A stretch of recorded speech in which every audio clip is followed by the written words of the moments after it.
அதே போல அதிமுகவிலும் நாளை அங்கு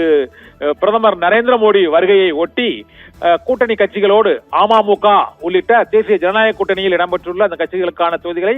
இறுதி செய்வதற்கான கூட்டம் நாளை இரவு அங்கு மதுரையில் அதிமுக மற்றும் பாரதிய ஜனதா கட்சியின் கூட்டணியில் உள்ள தமிழ் மாநில காங்கிரஸ் மற்றும் அம்மா மக்கள் முன்னேற்ற கழகம் ஆகிய கட்சிகளுக்கான தொகுதிகள் தொடர்பாகவும் அதே போல தமிழக மக்கள் முன்னேற்ற கழகம் உள்ளிட்ட பல்வேறு அந்த கூட்டணி கட்சிகளுடனான தொகுதி பங்கீடு தொடர்பாகவும் நாளை மதுரையில் அதிமுக பாஜக கூட்டணி இடையேயான பேச்சுவார்த்தையும் தொகுதிகளின் எண்ணிக்கையை இறுதி செய்வதற்கான பேச்சுவார்த்தையும் தொடங்கும் என எதிர்பார்க்கப்படுகிறது.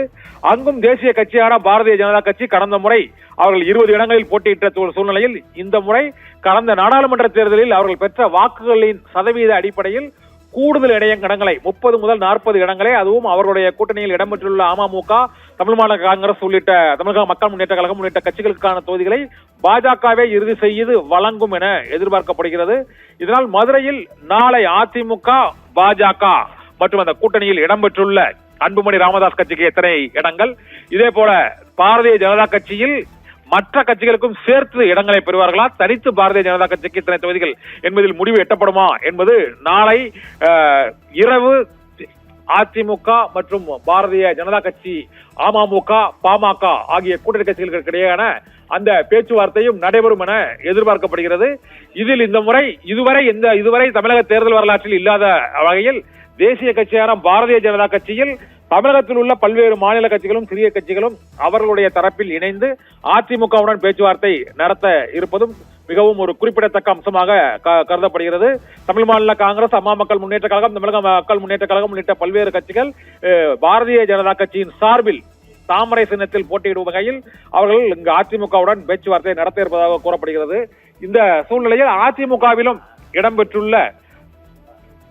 கட்சிகளான பாட்டாளி மக்கள் கட்சியின் அன்புமணி ராமதாஸ் பிரிவுக்கு எத்தனை இடங்கள் ஒதுக்கீடு செய்யப்படுவது, டாக்டர் ராமதாஸை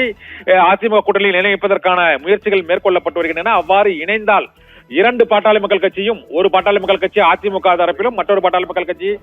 அங்கு தேசிய ஜனநாயக கூட்டணியில் பாரதிய ஜனதா கட்சி தரப்பிலும் அவர்களுக்கான இடஒதுக்கீடு பேச்சுவார்த்தை நடைபெறும் என்றும் தகவல்கள் தெரிவிக்கின்றன. இதனால் இன்றும் நாளையும் அதிமுக மற்றும் திமுக கூட்டணியில் இடம்பெற்றுள்ள சிறிய கட்சிகளுக்கான தொகுதிகளின் எண்ணிக்கை முடிவு செய்யப்பட்டு இன்று இரவுக்குள்ளேயே நாளை இரவுக்குள் முழுமையாக ஓரளவு அறிவிப்புகள் வெளியாக கூடும் என எதிர்பார்க்கப்படுகிறது. சட்டமன்ற தேர்தலை ஒட்டி நேற்று தலைமை தேர்தல் ஆணையர் ஞானேஷ்குமார் இந்த தேர்தல் ஏற்பாடுகள் தொடர்பாகவும் அந்த வேட்புமனு தாக்கல் தொடங்குவதற்கான நாட்கள், மாதம், வாரங்கள் ஆகியவை தொடர்பாக உத்தேசமான ஒரு தேதியை குறிப்பிட்டிருப்பதால் இப்போது அரசியல் கட்சிகளிடையே தொகுதி பங்கீடு பேச்சுவார்த்தைகள் விறுவிறுப்பு அடைந்திருக்கின்றன. சர்மிளா.